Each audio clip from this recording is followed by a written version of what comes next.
ஆசிரியர்களுக்கு வணக்கம். TET exam, BEO exam இதில் எது இம்பார்ட்டனோ அந்த டாபிக் தான் நம்ம ஃபஸ்ட்டு கவர் பண்ணிகிட்ருக்கோம். இதில் நம்ம இன்றைக்கி பார்க்க போகிறது மாஸ்லோவின் படிநிலை தேவைகள் கோட்பாடு. ஆக்சுவலாக சைக்காலஜியில் ஒரு சில டாப்பிக்லாம் இருக்குது. அதுலேருந்து எப்படி கொஷின் கேட்பாங்க, ஃபார் எக்ஸாம்பிள் எரிக்சன் டாபிக் எடுத்துக்கோங்களேன்.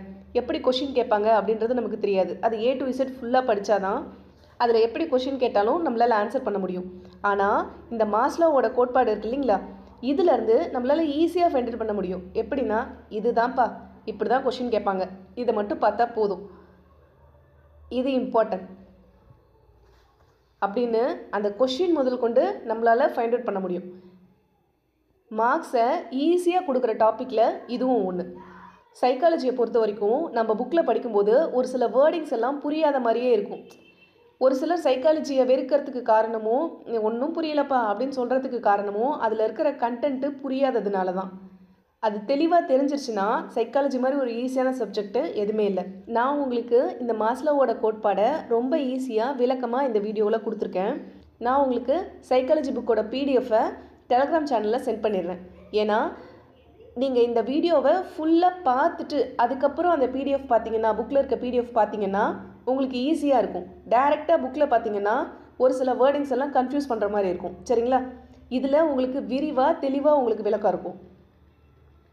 புக்கு இல்லாதவங்க அந்த பிடிஎஃபை யூஸ் பண்ணிக்கோ. கிளாஸ் பார்க்கலாம். கிளாஸ் முடியும் போது இதுலேருந்து எப்படி கொஷின்ஸ் கேட்பாங்க அப்படின்றத நான் உங்களுக்கு சொல்கிறேன். ஏன்னா கிளாஸ் முடியும் போது சொன்னால் உங்களுக்கு ஓரளவு நல்லாவே கிளாரிட்டி கிடைக்கும். அதுக்காக தான். சரிங்களா? மாஸ்லோவின் படிநிலை தேவைகள் கோட்பாடு. ஆக்சுவலாக இந்த ஃபஸ்ட்டு 2 பாயிண்ட்டு இப்போ நான் சொல்ல போகிறேன். இந்த 2 பாயிண்ட் வந்துட்டு டெட்டுக்கு தேவைப்படாது. இது வந்து பிஇஓ எக்ஸாமுக்கு மட்டும் படிக்கிறவங்க நல்லா பார்த்துட்டா போதும். இது பிஇஓ எக்ஸாமுக்கு. மாஸ்லோ வந்துட்டு 1943 தன்னோட கோட்பாடை வந்து 5 நிலைகளாக தான் வெளியிட்டார். சரிங்களா? 1943. ஆனால் அதுவே 1970 பார்த்தீங்கன்னா 7 நிலைகளாக மாற்றிட்டார். அப்போ 5 நிலைகளாக வெளியிட்டது 1943. ஆனால் அது 7 நிலைகளாக விரிவுபடுத்தினது எப்போன்னா 1970. இது எக்ஸ்ட்ரா இன்ஃபர்மேஷன் பிஇஓக்காக மட்டும். டெட்டுக்கு படிச்சுட்ருக்கவங்களுக்கு இது தேவைப்படாது. சரிங்களா? நெக்ஸ்ட் பார்க்கலாம். மாஸ்லோவின் விரிவுபடுத்தப்பட்ட படிநிலை தேவைகள் கோட்பாடு 7. நம்ம இதை வந்து 7 நம்ம மெமரி பண்ணுறதுக்கு முன்னாடி இந்த மாஸ்லோ எதுக்காக இப்படி ஒரு கோட்பாட்டை உருவாக்குனாரு, அதனால மனுஷங்களுக்கு என்ன லாபம் அப்படின்றத ஃபஸ்ட்டு தெரிஞ்சுக்குவோம். அப்படி தெரிஞ்சுக்கிட்டா இந்த டாப்பிக்கு ரொம்ப ஈஸியாகவே இருக்கும். மாஸ்லோவுக்கு முன்னாடி இருந்த உளவியலாளர்கள்லாம் இருக்காங்க இல்லைங்களா. எக்ஸாம்பிளாக சொல்லணுன்னா சிக்மண்ட் ஃப்ராய்டு. இவங்க வந்துட்டு எப்படி ஆராய்ச்சி பண்ணாங்கன்னா, பெரும்பாலும் மனுஷங்களோட மனநல பாதிப்பை பற்றி, அவங்களுக்கு ஏற்படுற குறைபாடு, டிசீஸு, இதை பற்றி தான் ஆராய்ச்சி பண்ணாங்க. ஆனால் மாஸ்லோ தான் நம்ம ஏன் ஆரோக்கியமாக இருக்க நல்லா சாதனை படைக்கிற மனுஷங்களை பற்றி ஆராய்ச்சி பண்ணக்கூடாது அப்படின்னு இவருக்கு தோணுச்சு. புரியுதுங்களா? அதாவது ஆரோக்கியமாக இருக்க நல்ல சாதனை படைக்கிற இந்த மனுஷங்களை பற்றி நம்ம ஆராய்ச்சி பண்ணலாமே அப்படின்னு யோசித்து ஆராய்ச்சி பண்ணி கொண்டு வந்தது தான் இந்த கோட்பாடுகள். இவர் வந்துட்டு மனுஷங்க ஏன் ஒரு குறிப்பிட்ட செயலையே செய்கிறாங்க அப்படின்ற ஒரு கேள்விக்கு விடை காண்றதுக்கு தான் முயன்றாரு. அதாவது இப்போ ஒரு மனுஷன் பசியோடு இருக்கான்னு வச்சுக்கோங்களேன், அவங்கள கவிதை எழுதுவாங்களா? ரொம்ப பசியில் இருக்கான், எக்ஸ்ட்ரீம் லெவலில் இருக்குது, அப்படி இருக்கிறவன்ட்ட போயிட்டு ஒரு பேப்பரும் பேனாவும் கொடுத்து கவிதை எழுதுப்பான்னா அவன் நம்மளை முறைச்சி தான் பார்ப்பான். ஆனால் அவனுக்கு வயிறு ஃபுல்லாக சாப்பாடு கொடுத்துட்டு அவன் திருப்தியாக சாப்பிட்டு அவன் களைப்பு போனதுக்கப்புறம் நீங்கள் ஒரு பேப்பரும் பெண்ணும் கொடுத்து பாருங்கள், அவன் சூப்பராக எழுத ஆரம்பிப்பான். அதே தான். அதாவது ஒரு மனுஷனுக்கு அடிப்படை தேவைகள், பாதுகாப்பு இதெல்லாம் பூர்த்தி ஆனதுக்கு அப்புறம்தான் அந்த மனுஷன் வந்து சாதனையை நோக்கியே போவான் அப்படின்றத கண்டுபிடிச்சது தான் மாஸ்லோ. அதாவது மனுஷங்களோட தேவையை பற்றி ஆராய்ச்சி பண்ணி கோட்பாடுகளாக வெளியிட்டது தான் இவரோட சாதனை. இப்போ இவரோட கோட்பாடுனால கல்வித்துறையிலையும் சரி சமுதாயத்துலேயும் சரி நிறைய மாற்றங்கள் வந்திருக்கு. எப்படின்னா, இவரோட கோட்பாடு அடிப்படையில் தான் இப்போ ஒரு கிளாஸில் ஒரு பையன் நல்லா படிக்கலன்னு வச்சுக்கோங்களேன், அவனை வந்துட்டு சோம்பேறி, எதுக்கும் லாய்க்கு இல்லாதவன் அப்படின்னு சொல்லிட்டு முத்திரை குத்தக்கூடாது. அவனுக்கு அடிப்படை தேவைகள்லாம் பூர்த்தியாக இருக்கா அப்படின்னு பார்த்துட்டு உணவு, தூக்கம் அல்லது வீட்டில் பாதுகாப்பு இதெல்லாம் வந்து கரெக்டாக இருக்கா அப்படின்னு வந்து ஆசிரியர்கள் சிந்திக்கணும் அப்படின்ற வழிவகையை செஞ்சது இதுதான். இதுக்கு வந்துட்டு நம்ம தமிழ்நாட்டில் பெஸ்ட் எக்ஸாம்பிளாக என்ன சொல்கிறாங்கன்னா காமராசரை பற்றி சொல்கிறாங்க. அதாவது காமராசர் பீரியடில் நிறைய பசங்க ஸ்கூலுக்கு போகாமல் எல்லாரும் ஆடு மாடு மேய்ச்சிட்டு வீட்டு வேலைகளை செஞ்சுட்டு அந்த மாதிரி தானே இருந்தாங்க. அப்போ அவங்க வந்து ஏன் ஸ்கூலுக்கு வரல அப்படின்ற கொஷின் மார்க் வரும்போது அவங்களோட அடிப்படை தேவையான உணவு அது பூர்த்தி ஆகலை அப்படின்றத அவர் தெரிஞ்சுக்கிட்டாரு. அதனால தான் மதிய உணவு திட்டத்தை அவர் கொண்டு வந்தார். அது மூலமாக ஸ்டூடெண்ட்ஸ் எல்லாம் மறுபடியும், அதாவது மாணவர்களை மறுபடியும் பள்ளிக்கு கொண்டு வரதுக்கு ஒரு மிகப்பெரிய வழிவகையாக இருந்தது இல்லை, அதே தான். அப்போ அவங்களோட அடிப்படை தேவை தீர்ந்துச்சுன்னா அவங்களோட சாதனை அதிகமாகும். இதுதாங்க விஷயம். இப்போ தெளிவாகிடுச்சிங்களா?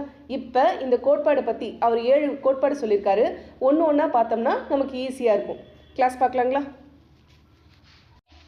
இப்போ நான் உங்களுக்கு கொடுத்த இன்ட்ரோ, மாஸ்லோவை பற்றி கொடுத்த இன்ட்ரோலாம் நம்ம புக்கில் வந்து இவ்வளோ டீட்டெயிலாக இல்லை. இதை உங்களுக்கு தெரிஞ்சுட்டு இந்த கோட்பாடு பார்த்தீங்கன்னா ஈஸியாக இருக்கும். அதனால தான் இந்த இன்ட்ரோ உங்களுக்கு நான் சொன்னேன். இப்போ நம்ம கிளாஸ் பார்க்கலாம். அதுக்கு முன்னாடி மறக்காமல் ஒரு லைக் அண்ட் ஹைப் கொடுங்க. நீங்கள் எனக்கு கொடுக்குற ஊக்கம்தான் இது போல் நான் நிறைய தேடி படித்து உங்களுக்கு கிளாஸ் டீட்டெயிலாக கொடுக்கறதுக்கு எனக்கும் மோட்டிவேஷனாக இருக்கும். கிளாஸ் பார்க்கலாம். ஃபஸ்ட்டு உயிர்நிலை தேவைகள் அப்படின்னு சொல்கிறாங்க. அதாவது உடலியல் தேவைகள் அப்படின்னு சொல்லலாம். உடலியல் தேவைகள். உடலியல் தேவைகள்னால் என்ன? இப்போ ஒரு மனுஷனுக்கு பேசிக்காக என்ன வேணும், அதாவது அவன் உயிர் வாழ்கிறதுக்கு என்னென்ன அடிப்படை தேவைகளோ அதை தான் உடலியல் தேவைகள் அப்படின்னு சொல்கிறாங்க. உணவு, நீர், காற்று, உறக்கம். இங்கே வந்து பாலுணர்ச்சி கொடுக்கல, ஆக்சுவலாக பாலுணர்ச்சியும் நம்ம புக்கில் கொடுத்துருக்காங்க. புலனுகர்வு, இது எல்லாமே உடலியல் தேவைகள். இதெல்லாம் உயிர் வாழ்கிறதுக்கு இன்றியமையாதது அப்படின்னு சொல்கிறாங்க. இந்த தேவைகள் எல்லாமே ஓரளவாவது நிறைவு பெற்றாதான் அவன் வந்து அடுத்த நிலைக்கு போகணும். அதாவது மனுஷங்களோட 7 நிலை சொல்கிறாங்க. இது வந்து ஃபஸ்ட்டு நிலை. ஃபஸ்ட்டு நிலையில் இதெல்லாம் அவனுக்கு பூர்த்தி ஆனாதான் 2வது நிலைக்கே போவான். ஃபஸ்ட்டு நிலை கம்ப்ளீட் ஆனால் தான் அவனால் செகண்ட் ஸ்டேஜுக்கே போக முடியும் அப்படின்னு சொல்கிறாங்க. அப்போ உணவு, தண்ணீர், பிராணவாயு, உறக்கம், பாலுணர்ச்சி, புலனுகர்வு, இதெல்லாம் அடிப்படை தேவைகள். இது ஃபஸ்ட்டு வந்து கம்ப்ளீட் ஆகணும். இப்படி கம்ப்ளீட் ஆகிடுச்சுன்னா அவன் வந்து நெக்ஸ்ட் லெவலுக்கு போவான். இது வந்து வறுமையில் இருக்கிற குழந்தைங்கள்லாம் கிளாஸில், அதாவது வகுப்பறை கற்றலில் போதிய ஆர்வம், அவங்களுக்கு இன்ட்ரெஸ்டே இல்லாமல் இருக்கிறதுக்கு இந்த அடிப்படை தேவைகள் பூர்த்தி ஆகாததும் ஒரு காரணம் அப்படின்னு சொல்கிறாங்க. புரியுதுங்களா? அதனால தான் ஸ்டூடெண்ட்ஸ்க்கு அடிப்படை தேவைகள் பூர்த்தி ஆனால் தான் அவங்களால கிளாஸை ஒழுங்காக கவனிக்க முடியும். அதாவது நெக்ஸ்ட் ஸ்டேஜ். இப்போ பசியோடு இருக்கிற பையனால் கிளாஸ் கவனிக்க முடியாது. அவனுக்கு உடம்பு சரியில்லைனாலும் கிளாஸ் கவனிக்க முடியாது. சரியாக தூக்கம் இல்லை அப்படின்னாலும் அந்த பையனால் கிளாஸ் கவனிக்க முடியாது. அப்போ அடிப்படை தேவை ஃபஸ்ட்டு பூர்த்தி ஆகணும். அப்போ ஃபஸ்ட்டு தேவை என்னது? உடலியல் தேவை. இது பூர்த்தி ஆகலைன்னா மனித உடல் இயங்காது. நெக்ஸ்ட்டு செகண்ட் ஸ்டேஜ் என்னென்னா பாதுகாப்பு தேவைகள் அப்படின்னு சொல்கிறாங்க. அதாவது ஃபஸ்ட்டு ஸ்டேஜ் கம்ப்ளீட் ஆனதும், அடிப்படை தேவைகள் கம்ப்ளீட் ஆனதும் ஒரு மனுஷன் அடுத்தது என்ன நாடுறான், அதாவது எதை நோக்கி போகிறான்னா பாதுகாப்பு சூழல் அவனுக்கு வேணும் அப்படின்னு நினைக்கிறான். அது என்னென்னா உடல் பாதுகாப்பு, வேலைவாய்ப்பு உறுதி, பொருளாதார பாதுகாப்பு மற்றும் நோயற்ற வாழ்வு. இப்போ உடல் தேவைகள் நிறைவாயிடுச்சுன்னா அவன் நல்லா படிக்க ஆரம்பிச்சிட்டானா அடுத்தது அவனுக்கு என்ன வேணும்? வேலைவாய்ப்பு வேணும், பொருளாதார பாதுகாப்பு வேணும், நல்ல ஆரோக்கியமான உடல் வேணும். அப்படி தானே எதிர்பார்ப்பாங்க. அப்போ 2வது பாதுகாப்பு எதுனா இதுதான். இந்த மாதிரி டைமில் தான் என்ன பண்ணணுன்னா ஒரு ஒழுக்கத்தை குழந்தைங்களுக்கு கொண்டு வரணும்.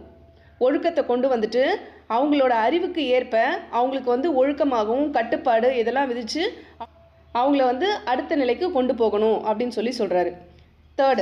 தேர்டு வந்துட்டு சமூக தேவைகள்னால் அன்பு தேவை, அன்பு உரிமை தேவைகள் அப்படின்னு சொல்லுவாங்க.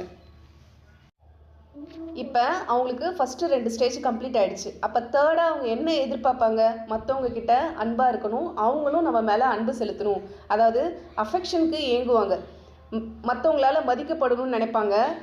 எல்லாரும் நம்மக்கிட்ட அன்பாக இருக்கணும். அது வீடு, ஃபேமிலி ஆகட்டும். இப்போ ஃபேமிலியில் நம்ம அப்பா அம்மா நம்ம மேலே அன்பாக இல்லைன்னா நமக்கு அது ஒரு ஏக்கமாக தானே இருக்கும். பெரிய குழந்தைக்கிட்ட மட்டும் அன்பாக இருந்துட்டு சின்ன குழந்தை எப்பயும் திட்டிகிட்டே இருந்தாங்கன்னா அது ஒரு அடக்குமுறை, அது ஒதுக்குதல் அப்படின்னு சொல்லுவாங்களா. அப்போ அந்த இடத்துல என்ன ஆகும்? குழந்தைங்க வந்து அன்புக்காக ஏங்கும். அது ஃபேமிலியில் மட்டும் கிடையாது, அது ஸ்கூல்லேயும் இருக்கும். ஒரு சில குழந்தைங்களை மட்டும் ஒதுக்கி வைக்கிறது, எல்லாரும் கேங்காக குரூப்பிசம் ஃபார்ம் பண்ணிவிட்டு ஒரு சில குழந்தைங்களை ஒதுக்கி வைக்கிறது. அது இது வந்து டீச்சர்ஸ் வரைக்கும் போகக்கூடாது அப்படின்னு சொல்லுவாங்க. எல்லா குழந்தைங்களையும் சரிசமமாக பார்க்கணும், எந்த குழந்தையும் ஒதுக்கி வைக்கக்கூடாது. ஒரு சில குழந்தைங்களுக்கு மனசுக்குள்ளே ஒரு சின்ன வருத்தம் இருக்கும், ஏன் நம்மக்கிட்ட மட்டும் டீச்சர் நல்லா பேச மாட்டேன்றாங்களே, அவன்கிட்ட மட்டும் ரொம்ப பாசமாக பேசுகிறாங்க, அவனை மட்டும் முதுகில் தட்டியெல்லாம் கொடுக்குறாங்க, நாமளும் தானே நல்லா படிக்கிறோம், ஏன் மேம் நம்மளை மட்டும் கண்டுக்க மாட்டேன்றாங்க. அந்த ஏக்கங்கள் வரக்கூடாது, அதாவது தனிமைப்படுத்துதல் வரக்கூடாது. அப்படின்றதுக்காக தான் இந்த தேவையை சொல்லியிருக்காரு. இவர் ரிசர்ச் பண்ணதில் 3வதாக மனுஷங்களுக்கு அடிப்படை தேவை என்ன அப்படின்னு பார்த்தா அன்பு தேவைகள். மற்றவங்கக்கிட்ட மற்றவங்க நம்மளை அங்கீகரிக்கணும் அப்படின்னு எதிர்பார்ப்பாங்க. இது வந்து ஃபஸ்ட்டு அவனோட அடிப்படை தேவை கம்ப்ளீட் ஆகணும். அப்புறம் அவனோட பொருளாதாரம், காப்புணர்ச்சி, ஒழுங்கு, முறைமை, பாதுகாப்பு தேவைகள் இதெல்லாம் கம்ப்ளீட் ஆனதுக்கப்புறம் தேர்டாக அவங்க எதிர்பார்க்கறது என்னது? அன்பு, உரிமை தேவைகள். நெக்ஸ்ட்டு மதிப்பீட்டு தேவைகள்னால் இந்த சமூகம் வந்து நம்மளை அங்கீகரிக்கணும், எல்லாரும் நமக்கான உரிய மதிப்பு மரியாதையை கொடுக்கணும் அப்படின்னு எதிர்பார்க்கறது. பிறரால் பாராட்டப்படணும், அந்த அளவுக்கு நம்மளோட மதிப்பு அதிகமாகணும் அப்படின்னு நினைக்கிறது. டிஃப்ரென்ஸ் தெரியணும். தேர்டு இருக்கிறது வந்து என்னென்னா அன்பு தேவை, அதாவது எல்லாரும் நம்ம மேலே அன்பு செலுத்தணும்னு நினைக்கிறது தேர்ட் ஸ்டேஜ். ஃபோர்த் என்னென்னா எல்லாரும் நம்மளை பாராட்டணும். இது ரெண்டுத்துக்கும் வித்தியாசம் இருக்குது. அன்பு காட்டுறதுன்றது வேற, பாராட்டணும், மதிப்பு கிடைக்கணும், மரியாதை கிடைக்கணுன்றது வேற. சரிங்களா? அன்பு தேவைகள் ஃபில் ஆனாதான் இந்த மாதிரி தேவைகளே அவனுக்கு தோணும். சரிங்களா? இதில் எக்ஸாம்பிளாக ஒன்று சொல்லணுன்னா, இப்போ செப்பல்லாம் ஸ்டிச் பண்ணுவாங்க இல்லைங்களா, அவங்கக்கிட்ட அந்த ஒர்க்கு முடிச்சதுக்கப்புறம் நம்ம காசு கொடுப்போம்ல, அப்போ அவங்க எதிர்பார்க்குறதுக்கு கீழே நம்ம காசு கொடுத்தா அவங்க என்ன சொல்லுவாங்க? என் வேலை என்னவோ அதை பார்த்து காசு கொடு, அதாவது என் வேலைக்கு உரிய மரியாதையை கொடு, அதாவது அதுக்கான பணத்தை கொடு அப்படின்னு சொல்லி கேட்பாங்கல்ல. அதுக்கு ரீசன் என்னென்னா, அந்த இடத்துல அவர் வந்து தன்மதிப்பு தேவையை நிறைவு செய்யணும்னு நினைக்கிறாரு. புரியுதுங்களா? நம்ம புக்லேயும் இந்த எக்ஸாம்பிள் தான் கொடுத்துருக்காங்க. இதை டைரெக்டாக கொடுத்துக்கூடும். இது எந்த தேவைகளில் வரும் மாஸ்லோவோடது அப்படின்னு கேட்டால் தன்மதிப்பு தேவைகள் அப்படின்னு சொல்லலாம். இது வந்துட்டு 2 டைப்புன்னு சொல்லுவாங்க. ஃபஸ்ட்டு வந்து சுயமதிப்பு. சுயமதிப்புனா தன்னம்பிக்கை, சுயமரியாதை, அறிவுத்திறன் இது எல்லாத்தையும் எதிர்பார்க்கறது. இதே பிற மதிப்புனா மற்றவங்களால. இதுவே பிறர் மதிப்பு அப்படின்னா அந்தஸ்து, புகழ், பாராட்டு, அது மட்டும் இல்லாமல் மற்றவங்க கிட்ட இருந்து கிடைக்கிற மரியாதை. சிம்பிளாக சொல்லணும்னா தன்மதிப்பு தேவை நிறைவேறணும் ஒரு மனுஷனுக்கு. அது வந்து கம்ப்ளீட் ஆகலைன்னா அவங்களுக்கு என்ன ஏற்படும்? தாழ்வு மனப்பான்மை, தன்னை பற்றிய ஒரு அவநம்பிக்கை, பிறரோடு கூடி செயல்பட முடியாது.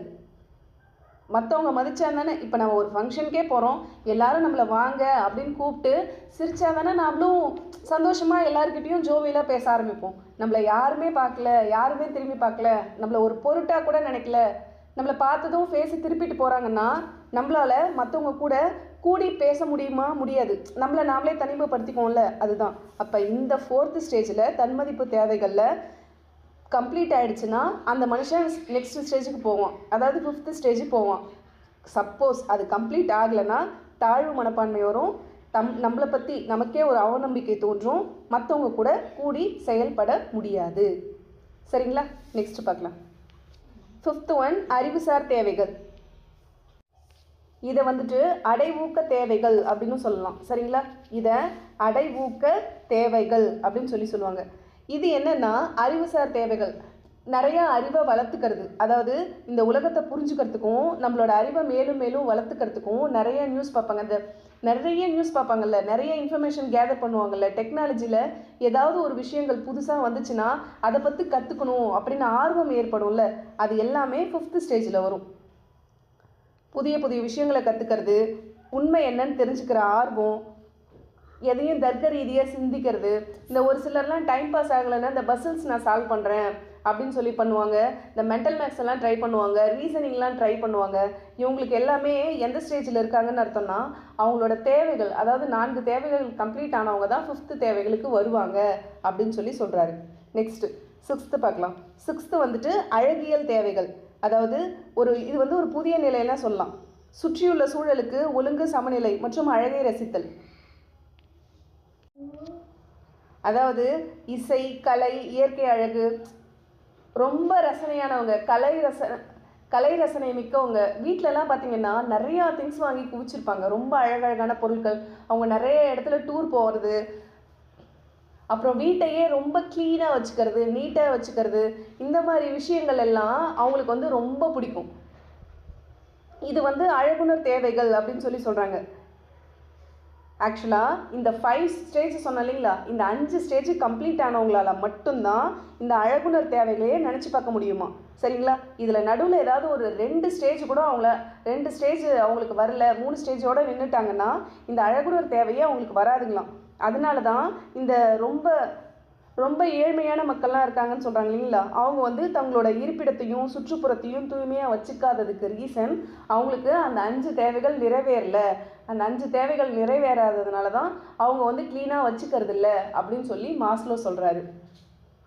இதை இப்படியும் சொல்லியிருக்கலாம். எப்படின்னா, அந்த 5 தேவைகள் மனுஷனுக்கு இருக்கிற எல்லா தேவையும் எந்த கவலையும் இல்லாமல் எல்லாமே கிடச்சிருச்சுன்னா, ஏன்னா இந்த 5 தேவைகள் தான் ஃபஸ்ட்டு இருக்கிற 5 தேவைகள் தான் ரொம்ப இம்பார்ட்டன்ட். இந்த 5 தேவைகளுமே நிறைவேறிடுச்சுன்னா அவங்களுக்கு எந்த கவலையுமே இருக்காதுல்ல. ஜாலியாக டூர் போகலாம், பார்க்குறதெல்லாம் ரசிக்கலாம், விருப்பப்படுறதெல்லாம் வாங்கலாம், வீட்டை அழகுப்படுத்தலாம், என்ன வேணாலும் பண்ணலாம்ல. அப்போ அழகியல் தேவை அப்படின்றது 5 ஸ்டேஜ் கம்ப்ளீட் ஆனால் 6வதாக வர ஸ்டேஜ் தான் அழகியல் தேவை. நெக்ஸ்ட்டு தன்னிறைவு தேவைகள். தன்னிறைவு தேவைன்னா என்னென்னா, இதுதான் லாஸ்ட் ஸ்டேஜ். ஒரு நபர் தன்னோட முழு திறனையும் பயன்படுத்தி தான் விரும்பிய ஒரு உயர்ந்த நிலையை எட்டுறது, அதுதான் தன்னிறைவு தேவைன்னு சொல்கிறாங்க. அதாவது இந்த முதல் 3 நிலை தேவைகள் குறைபாட்டை நிறைவு செய்ய உதவுறது இதுதான். இதில் குறிப்பிட்டு சொல்லணும்னா, ஃபஸ்ட்டு 3 நிலை தேவைகள் குறைபாட்டினை நிறைவு செய்ய உதவுது. அதாவது ஒரு மனுஷனை வறுமையிலேருந்து நீக்கி அவனோட அடிப்படை தேவை ஃபஸ்ட்டு அந்த 3 இருக்கு இல்லைங்களா, அது 3 ரொம்ப இம்பார்ட்டன்ட். அது 3 மனுஷனுக்கு கண்டிப்பாக கிடைச்சே ஆகும்னு சொல்கிறாங்க. அதுக்கு அடுத்து இருக்கிற 4 நிலை ஒரு மனுஷனை முழு மனுஷனாக கொண்டு வர உதவுறது தான் அடுத்த 4 தேவைகள் அப்படின்னு சொல்லிட்டு இதை முடிக்கிறாரு. இப்போ புரியுதுங்களா? இப்போ நான் உங்களுக்கு சொல்கிறேன் இதுலேருந்து எப்படி கொஷின்ஸ் கேட்கறதுக்கு வாய்ப்பு இருக்குதுன்னு சொல்லிட்டு. ஆக்சுவலாக இந்த ஓல்டு கொஷின் பேப்பர்லாம் பார்த்ததில் இந்த மாஸ்லோவை பற்றி நிறையா டைம் கேட்டிருக்காங்க. சரிங்களா? ரிப்பீட்டடான டாபிக்னே இதை சொல்லலாம். இதிலேருந்து கேள்விகள் எப்படி வருதுன்னா, மாஸ்லோவின் படிநிலை தேவைகள் கோட்பாடு எத்தனை நிலைகளை கொண்டது? ஈஸியாக கேட்கணும், பேசிக்காக கேட்கணும் அப்படின்னா இந்த மாதிரி கொஷின்ஸ் கேட்குறாங்க. அதாவது 7 நிலைகள் இருக்குது இவரோடது. சரிங்களா? இது ஜஸ்ட்டு ரொம்ப ஈஸி. பேசிக்காக கேட்டால் போதும் அப்படின்னு டிசைட் பண்ணால் இந்த மாதிரி கொஷின் கேட்பாங்க.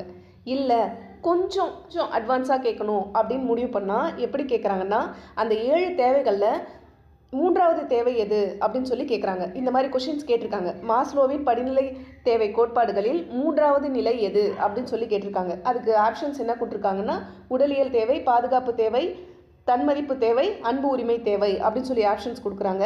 அப்போ அது 3வது தேவை எதுனா அன்பு உரிமை தேவை. சரிங்களா? அப்போ இதில் எத்தனை நிலைன்னு நீங்கள் தெரிஞ்சுக்கணும். அதோட ஹெட்டிங், அதாவது அந்த நிலைகள், அந்த 7 நிலைகளோட ஹெட்டிங் லைனாக உங்களுக்கு தெரிஞ்சுருக்கணும். சரிங்களா?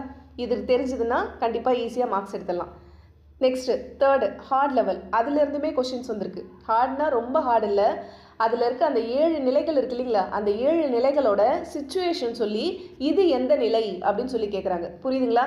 நிலையோட பேர் கேட்பாங்க, அப்படி இல்லைன்னா அந்த சிச்சுவேஷனை சொல்லி இது எத்தனாவது நிலை அப்படின்னு சொல்லி கேட்குறாங்க.